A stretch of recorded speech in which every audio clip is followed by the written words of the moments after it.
Hello everyone, this is Jimmy Cultist, back again with another part to our exploration game series where we create an explorative game in Dreams. You could consider it a point and click, if you will. But mostly we're just covering the basics of how to create a game in Dreams with very little, logic or, mechanics. Just the most basic form of game, which is point A to point B, collecting keys and such. Very simple. But today we're going to be talking about tools, which are basically progression items. If you have a tool like the procedural animation video we did before, it allows you to open a new area just having the advantage of that tool. And usually you can swap them out, equip them. Then there's key items like rings or a note, things that are important to the plot that you can use at a certain point to progress. But we're going to be talking about how to make basic tools like, say you pick up a crowbar, how do I make that appear in the character's hand, how do I make him pick it up, all these good things. We could go over an inventory system, but we'll do that in a separate video. So for the time being, it's just how do I make tool show up. And there's not actually a lot to it. However, before we start, I want to talk about one tiny little thing that we missed over here. This doorway that leaves the level. There is a small issue where this zone is a little too far out, and it can be triggered prematurely. I'll show you what I mean.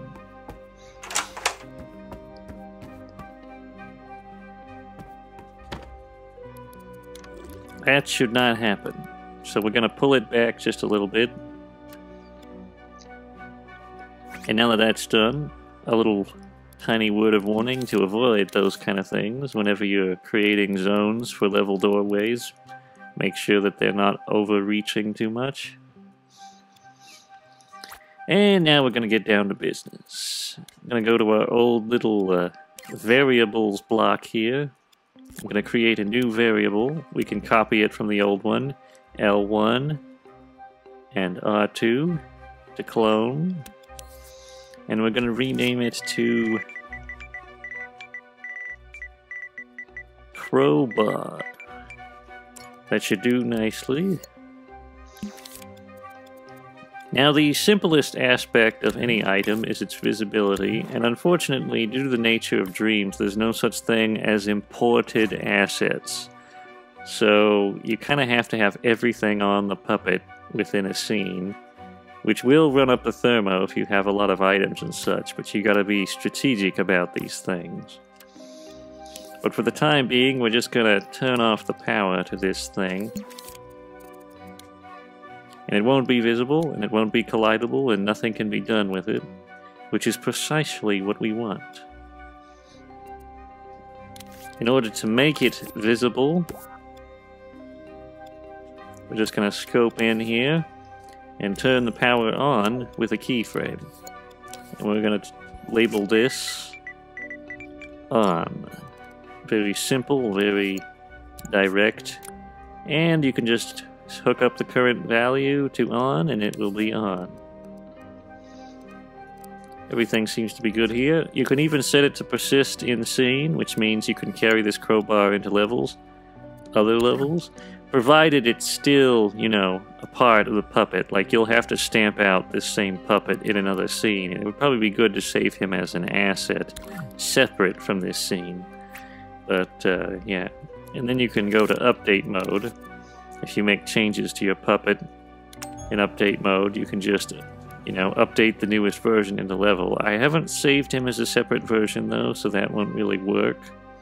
You have to have him as a separate version if you want to save him as a character, which you could just do by clicking X on him and then going down to this little thing, save as new creation. And then you'll get an option to save him as a character. And that would be, how you would go about doing that. But for now, let's just get into item management. Now there's one other aspect of items which should be mentioned, and that is you need some kind of positive influence, or what would I call it, a value of some sort to distinguish an item. So if you have an item, it needs to turn something on or shut something off. In this case, I think it would be a good idea to just add this little tag. So now we have a tag that indicates the influence of our crowbar. Now the crowbar exists, this tag will be active. We'll just go ahead and take this node. Or better yet, even if you didn't want to use a tag, you could always use a zone and trigger a tag with the zone, but for now we're going to use a tag because it's simpler. All we got to do is hook the current value output to this, and when that is on, the crowbar will be active. Now, how can we go about obtaining our crowbar? In the previous video, I showed you how we could do this with keys, but I'm going to do it slightly different this time. You'll notice that we have a crowbar in our safe here, and that's the preferential place I would want you to get it from. We're going to go ahead and make it so that when the crowbar is active, this item is no longer visible.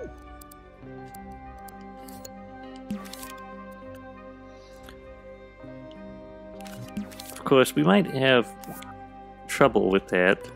If we decided to make an inventory system and we switched the crowbar out, this one would suddenly appear, so let's do something a little different.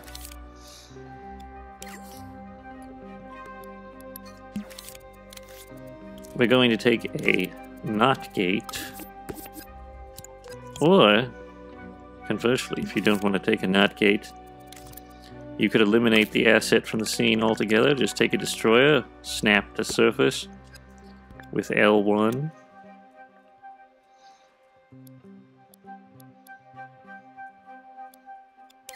And now we've got to set up a method of obtaining the item.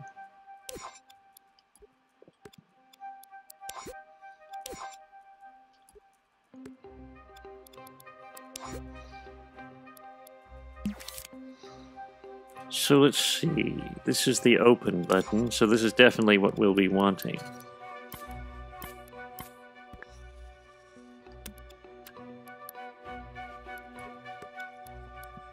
But basically we're just going to have a little prompt. Like, let me see, what would be a good idea?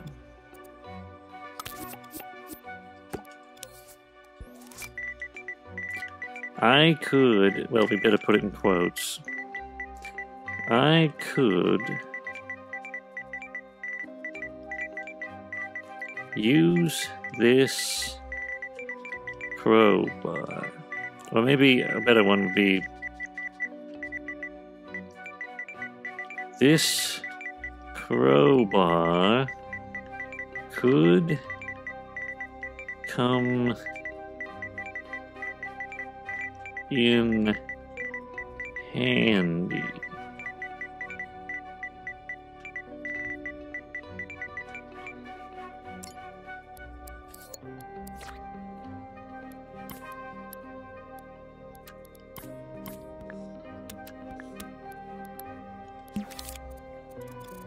Then we'll just have a tiny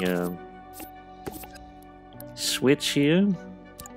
Thin it down some, take its wire, connect it to the destroyer so there won't be no more crowbar once we pick that up. And then we'll have a little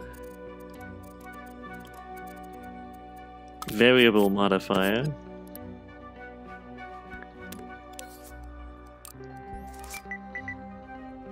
Crowbar, set it to +1 when powered on, and set it to add. Everything's good. This should work. We're going to go ahead and copy out our keys little obtained prompt here. or announcement, or whatever you want to call it. Just copy it out. We're going to change it to crowbar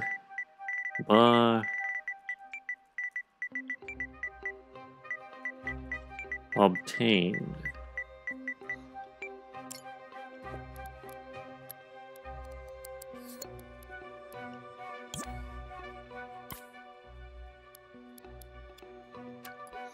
Now, of course, we are going to have a small problem of if we obtain the crowbar, this prompt will play over and over again. So, well, I mean, it won't play over and over, but every time you come into the level, it will play once, which is not optimal. So how can we have it so that it goes off and doesn't continuously play every time we load into the level? Well, we could hook up this switch. However, when that happens, this whole thing is going to be disintegrated. Alternatively, though, we could just give a little bit more room, pull this back, and we'll just allow the prompt to appear. I'll put that back. Don't want to.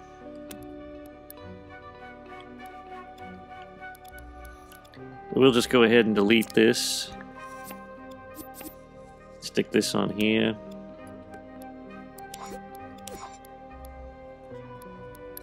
Pull it in so that we know the length of our little thing there.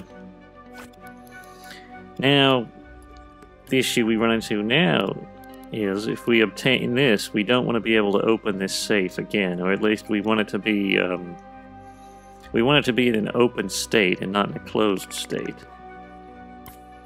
So let's just find the animation that controls it being open.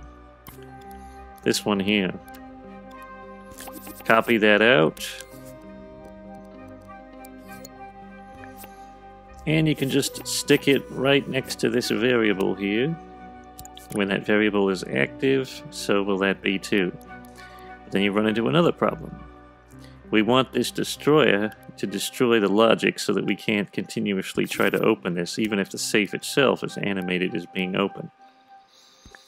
And the way we do that is we just put the destroyer out here, make this a switch, so that when this reaches the end of the timeline, it will trigger this.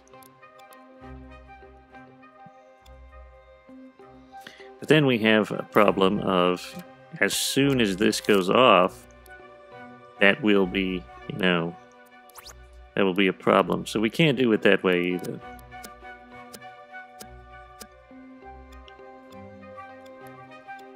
Well, actually we can. We just need to move this to the end here.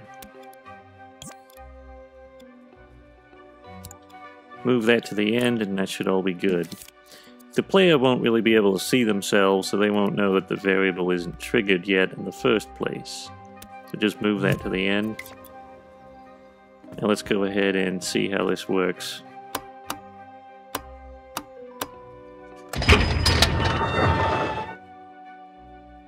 This crowbar could come in handy. Crowbar obtained. And then you have it. We've got it. It was a little bit long and drawn out. I think I might have might pull this back just a little bit. And pull this back. Something more like this is probably a good idea. And we might want just a tiny...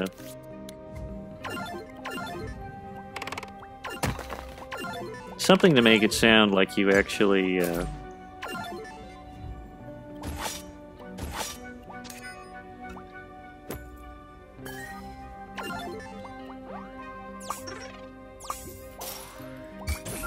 What would a crowbar sound like if you picked it up?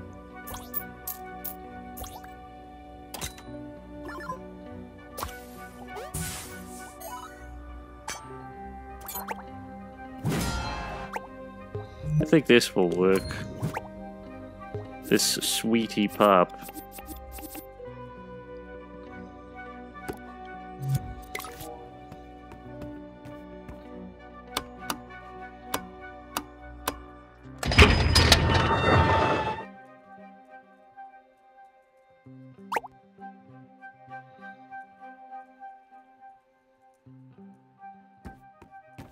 Of course, we had a little bit of a premature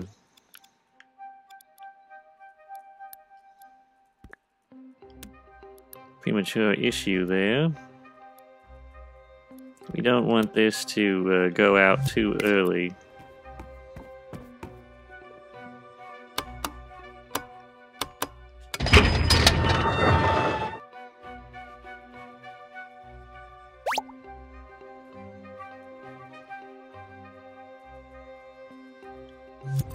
Now, why did it do that?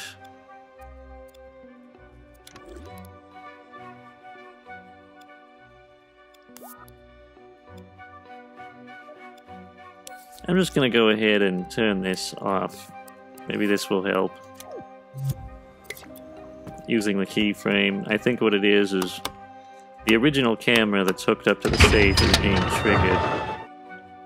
No, that's no good.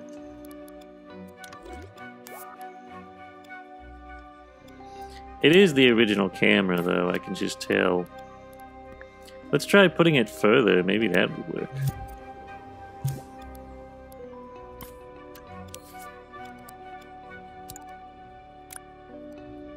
And we'll try doing affected objects, you know, the entire block. Maybe that's the problem.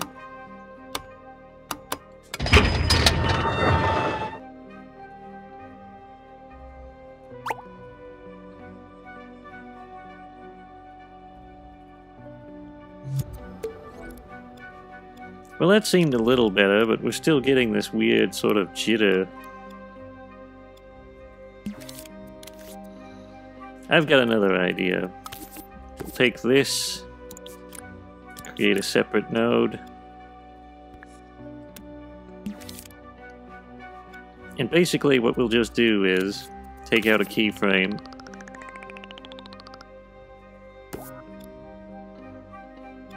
and turn this off. By the time it's activated again, this thing will be destroyed, so it won't really matter.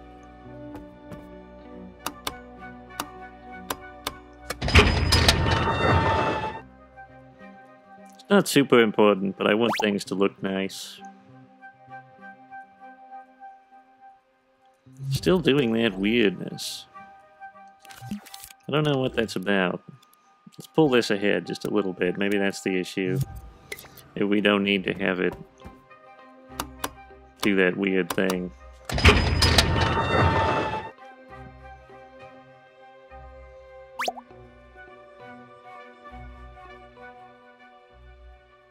That's better.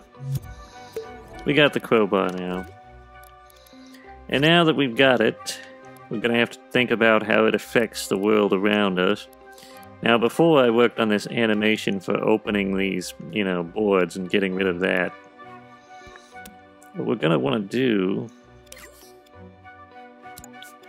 is, this is basically the prompt to open the door once the boards have been removed. And it will only be available, you know, once all these animations are completed. So I'm going to go ahead and put a little switch here, which is going to trigger the B output to turn on. And I'm going to take the B output from when the door is open and make it so that the trigger zone is turned on, in which case we could actually have a wider zone than before. So I guess just disregard that thing I was ranting about earlier. Anyway, but we're still going to have one little issue, which is how do we get, you know, get it so that you can open this thing? Probably the simplest way is just to have a zone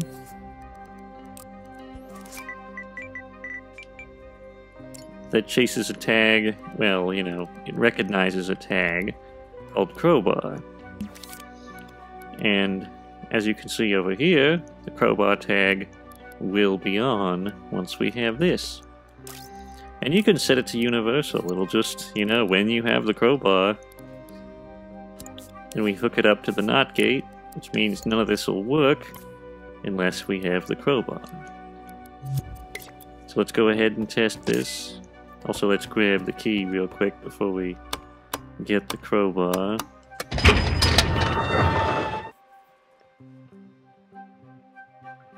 But you can see how already we're creating a chain of events, and it doesn't seem like much, but when it's all strung together, it kind of gives the game depth and content. Let's go ahead and pry these off. Could use some sound effects to make this more punchy.